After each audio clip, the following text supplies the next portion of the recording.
अस्सलाम वालेकुम दोस्तों, कैसे हैं? उम्मीद करता हूँ सारे दोस्त खैरियत से होंगे।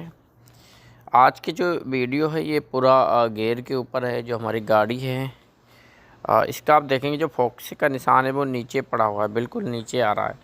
और जब भी ये नीचे आता है तो उसके बाद क्या होता है कि हमारी गाड़ी कोई भी गियर पकड़ती है और ना ही रीसेट पकड़ती है। जैसे हम इसको रीसेट करने की कोशिश करते हैं तो डायरेक्ट एन आ जाता है। जैसे हम चाबी को स्विच करें ऑन करेंगे तो सीधा एन आ जाता है, क्योंकि रीसेट जो हमारा बरमूजा होता है वो नहीं हो पा रहा है। तो इसके लिए आज इस गाड़ी को हम चेक करेंगे और इस गाड़ी पे काम करेंगे और आपको बताएंगे कि इस गाड़ी में हमने क्या क्या काम किया, ये क्यों नहीं रीसेट हो रही थी और क्यों ये गाड़ी जो खड़े पे कोई भी गियर नहीं ले रही, बिल्कुल कोई भी गियर ये नहीं ले रही है। ये गाड़ी आपको बता दूँ ये मैनुअल ऑटोमेटिक गाड़ी है, 8 गियर की गाड़ी है, क्लच वाली। तो इसके लिए मैंने अपने स्कैनर को जो है कनेक्ट कर लिया है। कनेक्ट करने के बाद हम चेक करेंगे गाड़ी में क्या क्या प्रॉब्लम है। तो सबसे पहले जो जीएस की प्रॉब्लम है, जीएस में जाएंगे, ऐड करेंगे, ऐड करेंगे, चेक करेंगे क्या क्या एरर कोड आ रहे हैं, क्योंकि आपके साथ भी ऐसा होता तो आपने क्या क्या चीज़ कंप्यूटर में चेक करना, इस चीज़ की आपकी जानकारी मिल जाएगी। सबसे पहले आप आईएनएस में चेक करेंगे। आईएनएस में देखेंगे तो जीएस के लाइन का है लेकिन स्टोर में है, इससे कोई ज़्यादा फ़र्क नहीं पड़ेगा। उसके बाद हम जीएस में जाएंगे तो जीएस को देखेंगे ये बंद पड़ा हुआ, जीएस बंद है, इसमें कोई भी एरर नहीं है। जीएम में जाएंगे तो नो कम्युनिकेशन का एरर मिल रहा है जीएम में मुझे। और उसके बाद जैसे ही हम पहुंचते हैं एफआर में तो हमें सिंगल वायर मोड का जो है सिग्नल वायर मोड का जो है एरर मिल जाता है, वो भी करंट में है। यानी ये सारे जो एरर आ रही हैं सारे जीएस के एरर हैं। तो इसके लिए हमें जो है जीएस के ऊपर काम करना पड़ेगा। जीएस मतलब गियर कंप्यूटर। तो शायद इसकी वायरिंग में भी फ़ॉल्ट हो सकती है, इसका फ्यूज़ भी ख़राब हो सकता है, या हमारा कंप्यूटर भी ख़राब हो सकता है। तो हम फर्स्ट क्या करेंगे, फ़र्स्ट हम इसकी वायरिंग चेक करेंगे। वायरिंग में क्या क्या चेक करना है हमें, डायरेक्ट करंट चेक करना है, अर्थ चेक करना है और चाबी स्विच का करंट ये चेक करना है, जो कि नॉर्मल होता है। तो सारे भाइयों से रिक्वेस्ट है, जिन भाई ने अभी तक हमारे चैनल को जो है सब्सक्राइब नहीं किया, सब्सक्राइब करें और अपने भाई को जो है सपोर्ट करें, ताकि जो है और इस तरह के वीडियो में हमेशा ला पाऊँ। अभी आप जैसे देखेंगे गाड़ी का जो एन है, एन का जहाँ भी गियर भी पकड़ रहा है और फोक्सा ऊपर चला गया। यानी जैसे ही जब फोक्सा ऊपर जाएगा तो जो है गाड़ी गियर पकड़ने लगी। अभी देखो ऊपर गया तो गाड़ी ने गियर अपना पकड़ लिया। सारे भाइयों से रिक्वेस्ट है कि चैनल को सब्सक्राइब करें और वीडियो को लाइक करें, क्योंकि इस तरह की जो इन्फॉर्मेशन वाली वीडियो मैं हमेशा अपने चैनल के ऊपर जो है अपलोड करता रहता हूँ। ये एक बहुत बड़ी निशानी आप देखेंगे, जो फोक्स का निशान ऊपर रहेगा तो हमेशा आपका गियर पकड़ेगा, जब नीचे रहेगा तो गियर नहीं पकड़ेगा। तो अभी हम क्या करेंगे, अभी हम इसका खोलेंगे जीएस यानी गियर कंप्यूटर इसका खोलेंगे। तो ये देखेंगे ये इसका गियर कंप्यूटर है।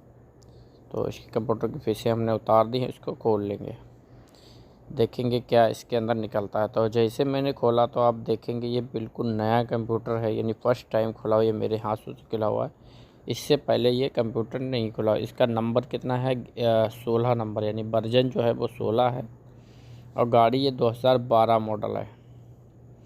तो देखेंगे टाँके भी लगे हुए हैं, बिल्कुल फ्रेश कंप्यूटर निकला है। तो हम सोचते हैं चलो इसको रिपेयरिंग करा के देखते हैं।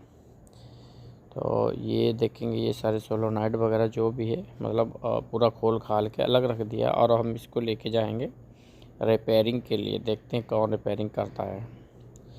तो हम इसको सीधा लेके पहुंच के अपने चाचा के पास। जब भी हम चाचा के शॉप पे पहुंचे तो एक कंप्यूटर को वो ऑलरेडी रिपेयरिंग कर रहे थे। तो हमने हाथ उतन उसे मिलाया, उसके बाद उनको जो गाड़ी के बारे में बताया कि गाड़ी में ये प्रॉब्लम आ रही है। तो चाचा का मूड बहुत ही अच्छा था, तो चाचा ने कुछ नहीं कहा। तो चाचा ने कहा कोई बात नहीं, आप कंप्यूटर दें मैं इसको चेक करता हूँ।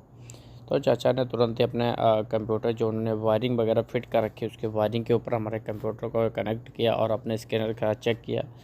तो चाचा ने बोला कंप्यूटर में ज़्यादा काम नहीं है, हम आपके कंप्यूटर को जो है करके देता हूँ। तो मैं भी वहीं बैठ गया, थोड़ा चाय वगैरह पी।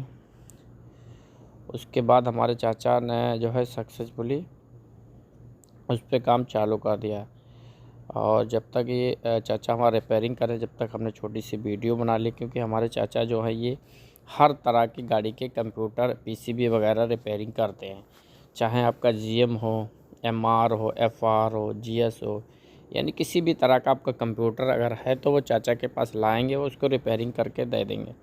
चाहे मान का हो, वाल्वो का हो, मर्सिडीज़ का हो, किसी भी तरह का कंप्यूटर हो ये रिपेयरिंग कर देते हैं।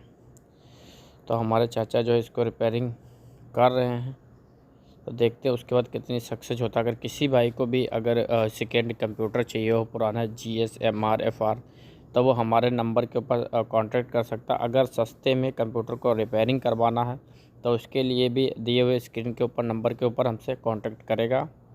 तो इंशाल्लाह हम उसको चाचा की जो जगह बता देंगे, चाचा हमारे कहाँ पे रिपेयरिंग करते हैं। चाचा के जो रिपेयरिंग की दुकान शॉप है ये जद्दे में है।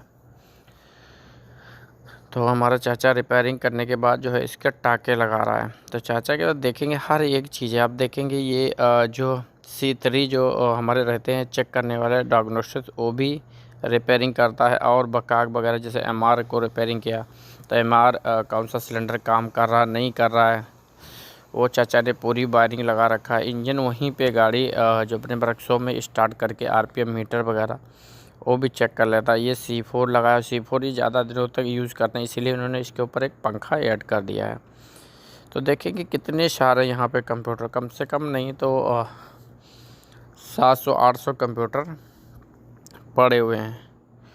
तो ये चाचा को रिपेयरिंग करें। रिपेयरिंग करने के बाद हम इसको जो है चेक करेंगे कि किस तरह से चाचा हमारा टाका लगा रहा है। देखेंगे जल्दी जल्दी लगा रहा है एकदम। तो जब तक चाचा हमारा रिपेयरिंग कर दिया चाचा ने कंप्यूटर को, तो हम कंप्यूटर को सीधा लेके अपने वर्कशॉप में पहले मैंने फ़िट नहीं किया, क्योंकि फ़िट करने से पहले मैंने सारे सोलोनाइट लगाया और कपड़ा लगाया। उसके बाद सीधा मैं चढ़ गया केबिन के अंदर, बैटरी का तार लगाया। उसके बाद मैं चला गया केबिन में। तो केबिन में जाने के बाद हमने चेक किया ओके है यानी। तो चाबी लगाने से पहले हमने क्या, जैसे गियर को रीसेट करते हैं इस तरह से इसके जो है दोनों बटनों को हमने दबा दिया और स्विच को ऑन कर दिया। तो देखेंगे बरमूजा चालू हो गया। बरमूजा चालू हो गया तो इसका मतलब ये हो गया कि हमारा कंप्यूटर जो है वो एकदम ओके है, यानी गुड है। तो हम इसके बाद क्या करेंगे, प्रॉपर जो है उसको फिट करेंगे। तो ये पहले मैंने ऐसे अधूरा लगाया था, अभी हम इसको प्रॉपर जो है फिट कर देंगे। क्योंकि सोलोनाइट वगैरह लगा के इसलिए पहले चेक कर लेते हैं, ताकि हमने अगर पूरा कंप्यूटर लगा दिया और उसके बाद उसमें कोई हमें ख़राबी नज़र आई तो दोबारा से खोलने में दिक्कत है। इससे क्या है, आप आसानी के साथ जो है इसे चेक कर पाएंगे। तो हमने इसको फिट कर दिया अभी कंप्यूटर को और इसके गाड़ी का बरमूजा के। तो अल्हम्दुलिल्लाह गाड़ी हमारी जो है वो ओके हो गई है और गियर पकड़ने लगी है।